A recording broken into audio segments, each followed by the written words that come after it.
Hello good morning friends, welcome back to my channel institute of life science.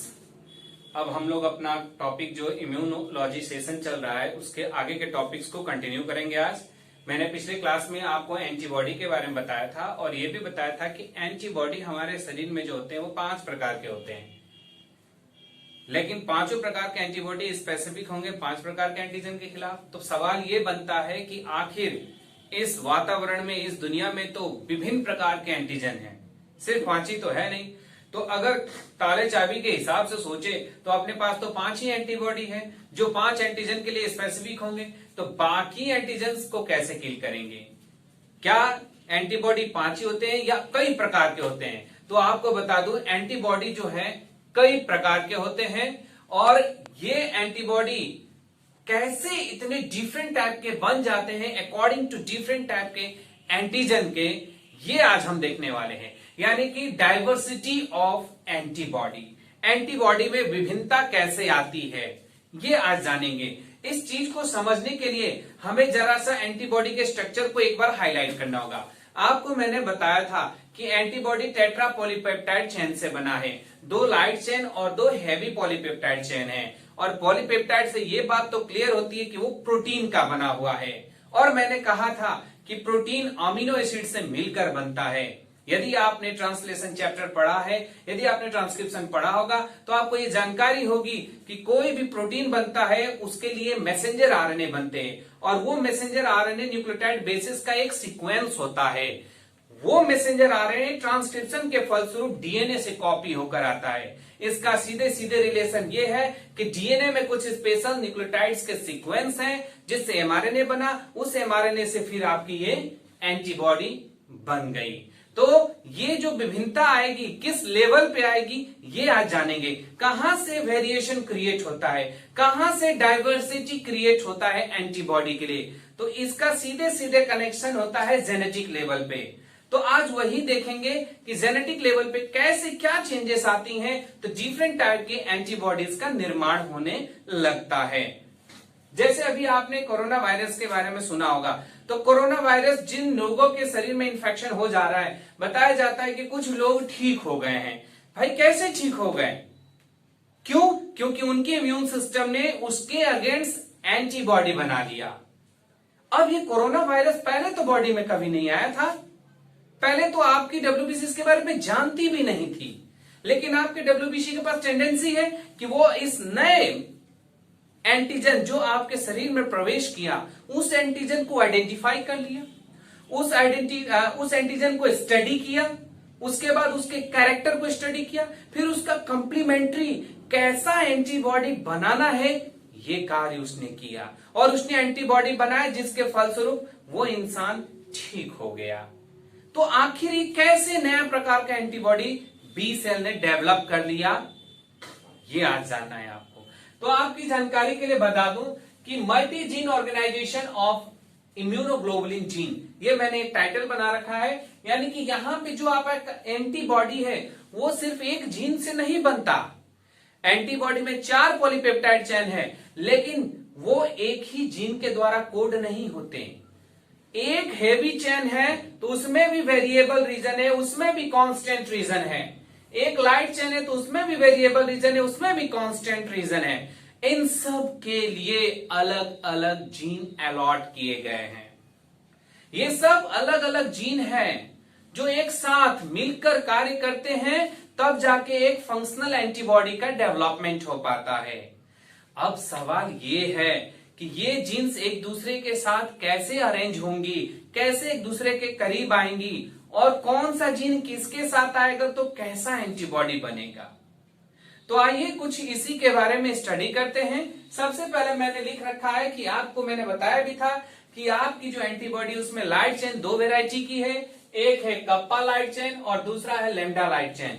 तो kappa light chain के लिए जो gene है वो क्रोमोसोम नंबर 22 पे देखा गया है। उसी तरह से लैम्डा चेन के लिए जो जीन रेस्पॉन्सिबल है वो क्रोमोसोम नंबर 2 पे है और हेवी चेन के लिए जो जीन रेस्पॉन्सिबल है वो आपके क्रोमोसोम नंबर 14 पे पाया जाएगा। कप्पा और लैम्डा लाइट चेन जो होती है ये जो लाइट चेन बनती है, इसको बनाने के लिए अलग अलग जीन जिम्मेदार हैं। इसमें मुख्यतः चार प्रकार की जीन का रोल प्ले होता है। एक होता है लीडर सीक्वेंस वाली जीन, दूसरी होती है वेरिएबल रीजन, जैसे कि ये वेरिएबल रीजन, ये कांस्टेंट रीजन, इस तरह से। दूसरी होती है वेरिएबल रीजन के लिए, तीसरा होता है जंक्शनल रीजन के लिए जे, चौथा होता है कांस्टेंट रीजन के लिए जीन। यानी 4 वैरायटी की अगर हम बात करें जीन, ये सब एक दूसरे के साथ अटैच होती हैं, तब जाके एक फंक्शनल मैसेंजर आरएनए बनेगा और उस फंक्शनल मैसेंजर आरएनए से फिर एक फंक्शनल कप्पा लाइट चेन का निर्माण होगा और फिर उस कप्पा लाइट चेन को हेवी चेन के साथ जोड़ के एक फंक्शनल एंटीबॉडी बनाया जाएगा। तो ये काम होता है।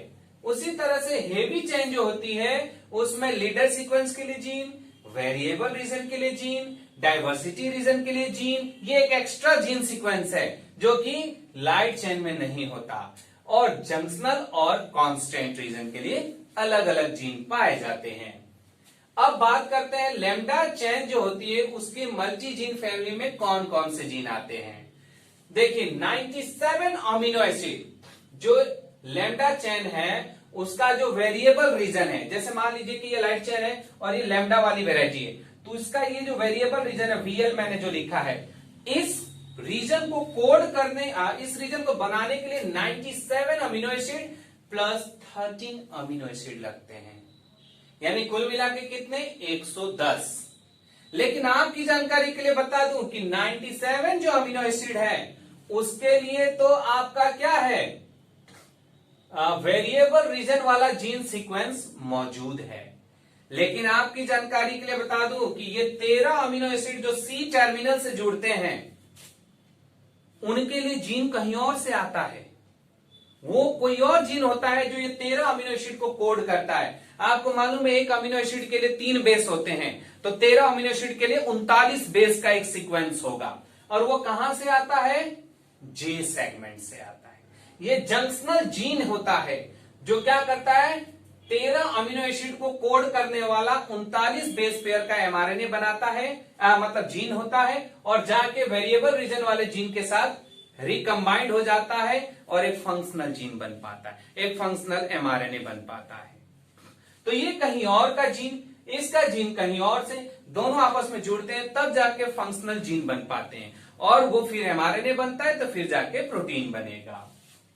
अगर ह्यूमन की बात करें तो मनुष्य में करीबन 31 वेरिएबल रीजन वाली जीन है, 4 जंक्शनल रीजन वाली जीन है और 7 कांस्टेंट सेगमेंट वाली जीन है। और भी देखा गया है कि मनुष्य में बहुत सारे वेरिएबल, इसके अतिरिक्त जंक्शनल और कांस्टेंट रीजन पाई जाती है जीन्स, लेकिन ये सब फॉल्स जीन्स हैं, इनको सीडो जीन्स कहा जाता है। ये जीन्स डिफेक्टिव होती हैं, ये करेक्ट एंटीबॉडी के लिए लाइट चेन का निर्माण नहीं कर सकती। कप्पा लाइट चेन जो है माउस के केस में, उसमें 85 वेरिएबल जीन्स होती हैं, 5 लीडर सीक्वेंस वाली जीन्स होती हैं, 5 जंक्शनल वाला और एक कांस्टेंट। जबकि हेवी चेन मनुष्य में 51 वेरिएबल रीजन वाली जीन्स, 27 डाइवर्सिटी रीजन वाली जीन्स, 51 लीडर सीक्वेंस वाली जीन्स और 6 जंक्शनल रीजन वाली जीन्स और क्रम से कांस्टेंट रीजन वाली जीन्स पाई जाते हैं, C mu, C delta, gamma, epsilon, alpha. इस तरह से विभिन्न प्रकार के जीन्स आपके डीएनए में मौजूद हैं जो एक दूसरे के साथ मिक्सअप होंगे, अरेंज होंगे तो एक नया कॉम्बिनेशन बनाएंगे, एक नई तरह की पॉलीपेप्टाइड चेन बनाएंगे।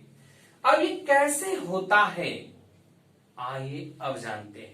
मैंने छोटा सा पिक्चर बना रखा है, उसमें समझाने की कोशिश की है आपको कैसे ये जीन आपस में जुड़ जाते हैं और एक फंक्शनल एमआरएनए बनता है, उस एमआरएनए से एक फंक्शनल चेन का निर्माण होता है। तो सबसे पहले हम लोग बात करेंगे light chain gene arrangement. Light chain को बनाने के लिए जो जीन्स दूर दूर एक दूसरे से होंगी वो कैसे एक दूसरे के करीब आती है, अरेंज होती हैं, तब जाके एक लाइट चेन का निर्माण होता है। तो देखिए जर्म लाइन है, ये डीएनए का सीक्वेंस है, इसमें लीडर सीक्वेंस वाली जीन इधर L वेरिएबल K1 से लेके K23 तक दिखा रखा है मैंने, ठीक है, हर वेरिएबल रीजन के आगे एक लीडर सीक्वेंस होगा, याद रखना होगा आपको। वैसे ही ये K1 से लेके आपका K23 तक और Kn तक भी जा सकता है, आगे एक्स्ट्रा भी हो सकती हैं। जंक्शनल रीजन के लिए 1 2 3 4 5 होती हैं और कांस्टेंट रीजन 1 होता है। ओके, अब देखिए क्या हो रहा है, यहां पे एक J वाला जीन और एक वेरिएबल जीन आपस में जुड़ रही है। देखिए लिखा VJ ज्वाइनिंग, देखिए यहां पे जुड़ गया। हाँ, leader sequence variable region of kappa 1 leader और VK और JK जुड़ गया। K मतलब कप्पा के लिए होता है और V वेरिएबल रीजन वाली जीन, J जंक्शनल रीजन, ये आपस में यहां क्या हो गई, अटैच हो चुकी है। इसके साथ बाकी सब वहीं छूट गए, एक JK यहां पे है, बाकी यहीं पे छूट गया। मतलब कुल मिला के हुआ क्या कि इसके साथ ये एक ये और एक ये दोनों साथ में आ गए। मतलब यहां से ये उठ के तीनों पार्ट, ये तीनों पार्ट उठ के इसके पीछे जाके, यहां पे इसके पीछे जाके जुड़ गया।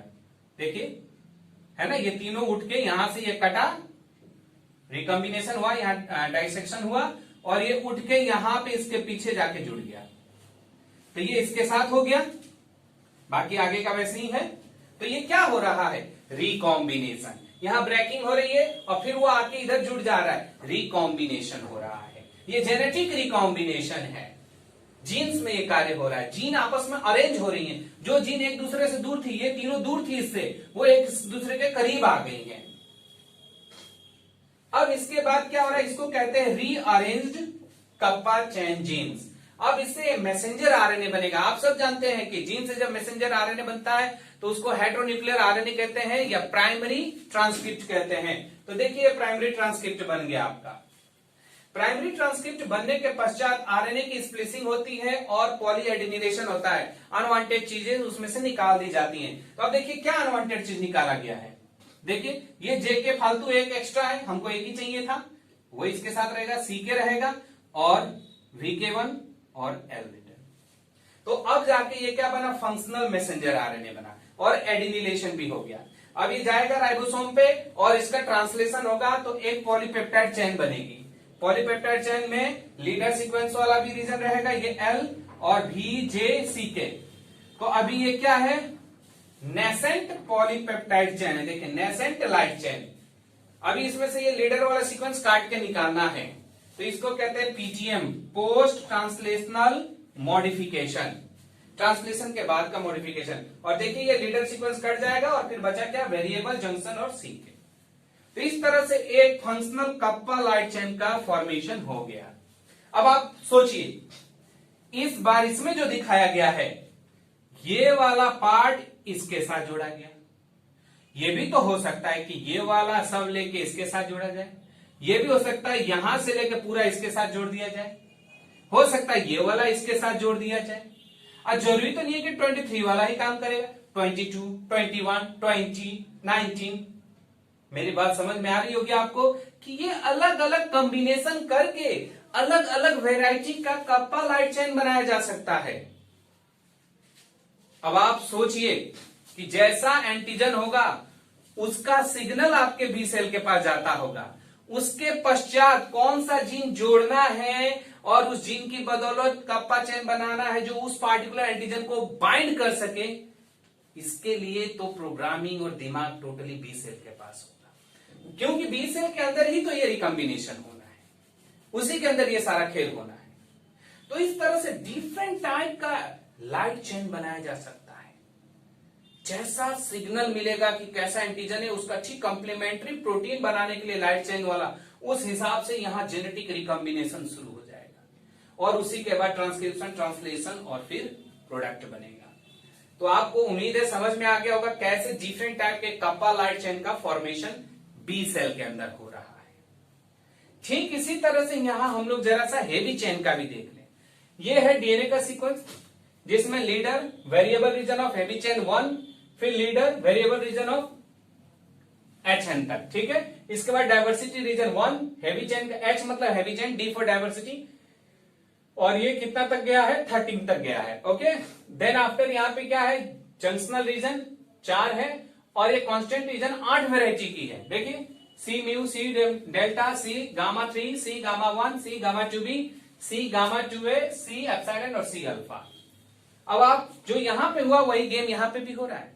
देखिए यहां पे डी और एक जे सीक्वेंस आपस में जुड़ रहे हैं, यही लिखा है मैंने डीजे ज्वाइनिंग। तो देखिए कैसे ज्वाइनिंग हो रही, इसका डी और इसका जे ये पूरा उठ के यहां आ रहा है। देखिए यहां से ये कटेगा, यहां से ये कट जाएगा डीएनए और यहां से निकल के इसके पीछे जाकर जुड़ जाएगा। देखिए जुड़ गया, जुड़ गया ना, DH2 के पीछे जुड़ा है। इसके बाद फिर क्या हो रहा है, VDJ ज्वाइनिंग, क्योंकि अभी तो डाइवर्सिटी और जंक्शनल रीजन आपने जोड़ा, अब वेरिएबल रीजन भी जोड़ना है, तो ये वेरिएबल रीजन इसमें कर लिया गया है ना। तो देखिए अभी जो VDJ जुड़ गया, लीडर इसके साथ है और ये सब साथ में पीछे पीछे ये तो आ ही जाएंगे, पूरा चैन ही उठ के आती है, बाकी सब छुड़ जाएगा ऊपर। इसके बाद क्या होगा, ट्रांसक्रिप्शन होगा और एक मैसेंजर आरएनए प्राइमरी ट्रांसक्रिप्ट बनेगा। अब इसमें भी फिर क्या होगा, दो तरह के मैच्योर्ड mRNA बनेंगे। अब देखो हो सकता है आप इस वैरायटी का डेल्टा वाला कांस्टेंट रीजन रखना चाहते हो हेवी चेन में, या हो सकता है आप म्यू वैरायटी वाला कांस्टेंट रीजन रखना चाहते हो हैवी चेन में। तो मैंने ये दोनों पाथवे दिखा दिया, दोनों वैरायटी का हैवी चेन बना दिया है। देखिए ये अगर इसके साथ हुआ तो म्यू वाला इसके साथ रह गया और इसके साथ के लिए क्या हो गया, डेल्टा वाला रह गया। अब ये ट्रांसलेशन होगा तो फिर देखिए वही चीजें और फाइनली प्रोडक्ट बन जाएगा आपका, जिसमें एक वेरिएबल डाइवर्सिटी जंक्शनल और कांस्टेंट रीजन म्यू और यहाँ पे वेरिएबल डाइवर्सिटी जंक्शनल और कांस्टेंट रीजन डेल्टा। अब देखिए इन दोनों प्रोटीन में सिर्फ एक ही चीज का अंतर है, कांस्टेंट रीजन का। तो इस तरह से डिफरेंट टाइप के हेवी चेन बनाए जा सकते हैं according to antigen information and requirement to deal it with, उसके साथ डील करने के लिए ऐसा करना होगा। अब उम्मीद है आपको ये जीन अरेंजमेंट समझ में आ गया होगा। अब जरा सा हम लोग मीन्स ऑफ एंटीबॉडी डाइवर्सिटी भी देख लें, क्योंकि ये सब चीजें आपने ये देखा तो वही चीजें हिसाब किताब है। यहाँ पे थोड़ा सा कुछ एक्स्ट्रा चीजें भी आपको बताते हैं, जैसे multiple germ line gene segment, क्योंकि हमारे पास में बहुत सारे जीन सेगमेंट है जिससे कि हम एंटीबॉडी बना सकते हैं। जैसे देखिए variable region kappa light chain के लिए 100 पीस है, लैम्डा लाइट चेन के लिए 100 पीस है, हेवी चेन के लिए 75 से लेकर 225 तक हो सकता है। डाइवर्सिटी रीजन कप्पा चेन के लिए 0 है, लैम्डा चेन के लिए 0 है, लेकिन हेवी चेन के लिए 30 है। वैसे ही आपका जंक्शनल रीजन इसके लिए 5 है, लैम्डा के लिए 6 और हेवी चेन के लिए भी 6 है। और कांस्टेंट रीजन कप्पा और कप्पा चेन के लिए 6 है, 1 है सॉरी, और लैम्डा चेन के लिए 6, और इसका तो अभी फिक्स ही नहीं है, अननोन है संख्या। अब इसका हिसाब किताब किया जाए, जोड़ के देखा जाए तो कॉम्बिनेटोरियल कॉम्बिनेशन देखा जाए, VDJ ज्वाइनिंग करने पे कितनी वैरायटी बन सकती है। देखिए हेवी चेन के लिए 225 वेरिएबल रीजन थे, देखिए 225 मैक्सिमम, उसको गुणा करेंगे 30 से डाइवर्सिटी रीजन, उसको गुणा करेंगे 6 से जंक्शनल रीजन, अननोन है इसका तो अभी बता नहीं सकते हम। तो ये गुणा करेंगे आप तो कितना वैरायटी बनेगा हेवी चेन का,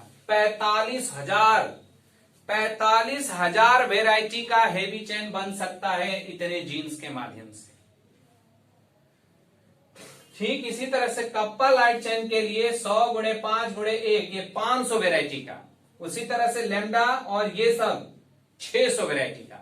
अब आपको मैंने बताया था कि एक एंटीबॉडी टेट्रा पॉलीपेप्टाइड चेन से बनता है, यानी कि 4 पॉलीपेप्टाइड चेन जिसमें 2 लाइट चेन और 2 हेवी चेन लगते हैं। अगर लाइट चेन और हेवी चेन को जोड़ दिया जाए, कंबाइन किया जाए तो कितने कॉम्बिनेशन बनेंगे। तो आइए देखिए, हेवी चेन और लाइट चेन को जब आप जोड़ेंगे तो कॉम्बिनेशन कितना बनेगा। हेवी चेन का 45,000 था और लाइट चेन 2 वेराइटी में थी आपकी, देखिए 500 और 600 कितने होंगे 1100, और 1100 का इसे गुणा मारेंगे तो आएगा 4.95 × 10⁷। अब आप कल्पना कर दीजिए कि आपके डीएनए के पास, आपके WBC बी सेल के डीएनए के पास कितनी ट्रेमेंडस क्षमता है कि वो इतने, अभी कितना लाख जा रहा है, 5 पे लाख होता है, यानी कि कितना हो जाएगा 495 लाख वेराइटी का वो एंटीबॉडी बना सकता है। अगर जरूरत पड़े तो ये कर सकता है, इसके पास ये टैलेंट है। इसके बाद 2 और चीजें हैं, सोमैटिक हाइपर म्यूटेशन, वो मैं यहां पे रफ कर देता हूं, उसके बाद आपको बताता हूं कि वो कैसे होता है। तो मैं पहले इसको रफ कर दूं, यहां पे स्पेस बना लूं ताकि आपको समझा सकूं मैं।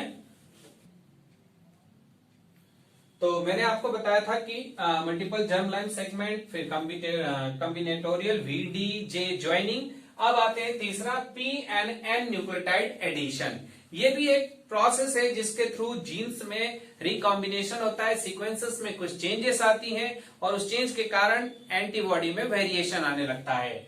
तो यहाँ पे P फॉर पैलिंड्रोमिक होता है, यहाँ न्यूक्लियोटाइड के एडिशन के कारण एक पैलिंड्रोमिक सीक्वेंस क्रिएट हो जाता है और उसके कारण एक नए वैरायटी का पॉलीपेप्टाइड चेन बनने लगता है। तो वो कैसे होता है देखिए, यहाँ पे जैसे TCAG, यहाँ पे ये क्या है, लूप बन गया है, हेयर पिन स्ट्रक्चर हो रखा है। अब यहाँ कटेगा ये, जैसे ये यहाँ से इसके साथ जुड़ गया, ये इसके साथ जुड़ गया तो ये TCGA। वैसे यहाँ पे एक है, ये भी रिकॉम्बिनेशन किया तो ये हो गया ATAG। ओके, देयर आफ्टर क्या हुआ, रिपेयर एंजाइम आई और इसका कंप्लीमेंट्री नीचे सिंथेसाइज कर दिया। तो जब नीचे सिंथेसाइज कर दिया तो देखिए क्या हुआ, ये 4 इसका कंप्लीमेंट्री है, ये 4 इसका कंप्लीमेंट्री है। ओके, लेकिन अब आप एक चीज देखिए, यहाँ पे ये एक दूसरे के क्या है, पैलिंड्रोमिक है। जैसे चमच, यहां से TCGA तो यहां से TCGA, तो ये क्या हो गया, पैलिंड्रोमिक सीक्वेंस। वैसे यहाँ TA तो यहाँ TA, मतलब यहाँ T है तो यहाँ T, यहाँ C है तो यहाँ C, यहाँ G है तो यहाँ G, यहाँ A है तो यहाँ A। वैसे यहाँ पे TGA, तो ये एक पैलिंड्रोमिक सीक्वेंस हो गया। इस पैलिंड्रोमिक सीक्वेंस के कारण वेरिएशन क्रिएट होते हैं और वेरिएशन क्रिएट होते हैं तो नए प्रकार के एंटीबॉडी का फॉर्मेशन होने लगता है। तो यहाँ पे ये एडिशन के कारण ऐसा हुआ। अब बात करते हैं एन न्यूक्लियोटाइड का। यहाँ पे देखिए क्या हो रहा है कि ये हेयर पिन स्ट्रक्चर बना है और ये कट गया और ये ऊपर चला गया। अब इसका वाला नीचे चला है, देखिए यहाँ से 80 नीचे आ गया है और इसका वाला ऊपर चला गया। इसको हम एरो साइन को ऊपर दिखा सकते हैं कि यहाँ से कट के यहाँ गया। अब क्या हो रहा है कि इसका ये गैप खाली हो गया, यहाँ भी एक गैप खाली हो गया। तो अब क्या होता है कि रिपेयर एंजाइम आती है और वो इसका कंप्लीमेंट्री यहाँ भर देती है, यानी A के लिए T के लिए A के लिए T के लिए A, वैसे ही T के लिए A, C के लिए आपका G के लिए C, A के लिए T। तो फिर से ये वही सीक्वेंस बन जाता है। यहाँ पे ये कार्य रिपेयर एंजाइम और कंप्लीमेंट्री न्यूक्लियोटाइड्स करते हैं, तो इस तरह का सीक्वेंस तैयार होता है। इसके कारण भी वेरिएशन क्रिएट होता है। अब लास्ट एक टॉपिक और है, वो है सोमैटिक हाइपर म्यूटेशन। आपका जो बी सेल है उसमें जो वेरिएबल रीजन बनाने वाली जीन्स हैं, एंटीबॉडी का वेरिएबल रीजन बनाने वाली जो जीन्स होती हैं, उसमें जबरदस्त म्यूटेशन होता है, बहुत ही जल्दी म्यूटेशन होता है। कब? जैसे ही वो एंटीजन से स्टिमुलेट होता है, जैसा एंटीजन आके उसको स्टिमुलेट करेगा वैसा उसमें पॉइंट म्यूटेशन होता है, जिसके कारण एक नई वेराइटी का जीन डेवलप हो जाता है, नई वेराइटी का प्रोटीन बनने लगता है ठीक उस एंटीजन के अगेंस्ट। वही चीज बी सेल जो है काफी हाइपर म्यूटेट होती है जब भी वो T cell dependent protein antigen से कांटेक्ट में आती है। टी सेल या उसका प्रोडक्ट वो क्या कर सकता है, वह आपके बी सेल को म्यूटेट कर सकता है। आपको मैंने पिछले क्लासेस में बताया था एंटीबॉडी मेडिएटेड इम्यून रेस्पॉन्स में मैंने दिखाया था कि एक बी सेल है और एक टी हेल्पर सेल 2 है और वो एक दूसरे से कांटेक्ट में आते हैं और एक दूसरे से सिग्नल एक्सचेंज करते हैं। ये वही कांटेक्ट है, टी हेल्पर सेल सिग्नल देगी बी सेल को, उसमें म्यूटेशन कराएगी और एंटीजन के अकॉर्डिंगली वो जीन सीक्वेंस अरेंज होंगे और एक नई वेराइटी का जीन बनेगा, नई वेराइटी की प्रोटीन बनेगी, नई वेराइटी का एक एंटीबॉडी बनेगा जो कि ठीक एंटीजन के कॉम्प्लीमेंट्री होगा। तो इस तरह से मतलब 4 तरीके हैं, multiple germline gene segment, combinatorial VDJ joining और फिर आपका PNN न्यूक्लियोटाइड एडिशन और सोमैटिक हाइपर म्यूटेशन। ये 4 तरीके हैं जिसके थ्रू आपके बी सेल के डीएनए में चेंजेस लाए जाते हैं, वेरिएशन क्रिएट किया जाता है और नई वेराइटी के antibodies according to antigen develop किया जाता है और उस एंटीजन को किल किया जाता है और इस तरह से आपके शरीर को बचा लिया जाता है। अब उम्मीद है आपको ये समझ में आ गया होगा कि भले हम लोग 4-5 प्रकार का एंटीबॉडी पढ़ते हैं, लेकिन एंटीबॉडी 5 ही प्रकार नहीं, वो विभिन्न प्रकार के बनाए जा सकते हैं according to requirement, according to antigen stimulation. तो यही था आज के टॉपिक्स में, हमको यही पढ़ना था कि कैसे डिफरेंट टाइप के एंटीबॉडीज बनते हैं। अगली क्लासेस में मैं फिर से आऊंगा और आपको आगे के चैप्टर्स लेके आऊंगा। संभवतः मैं आपको एक चैप्टर जरूर लेके आऊंगा और वो होगा आपका एंटीबॉडी और एंटीजन आपस में कैसे इंटरेक्ट करते हैं। अभी आपने एंटीबॉडी के बारे में पढ़ा, इससे पहले एंटीजन के बारे में सब कुछ पढ़ लिया है। अब एंटीजन एंटीबॉडी जब आमने सामने इंकाउंटर करते हैं तो एक दूसरे से कैसे इंटरेक्ट करते हैं, ये हम आगे के लेक्चर क्लास में देखेंगे। सो आज के लिए बहुत बहुत थैंक यू, आप लोगों ने क्लास अटेंड किया। Good bye.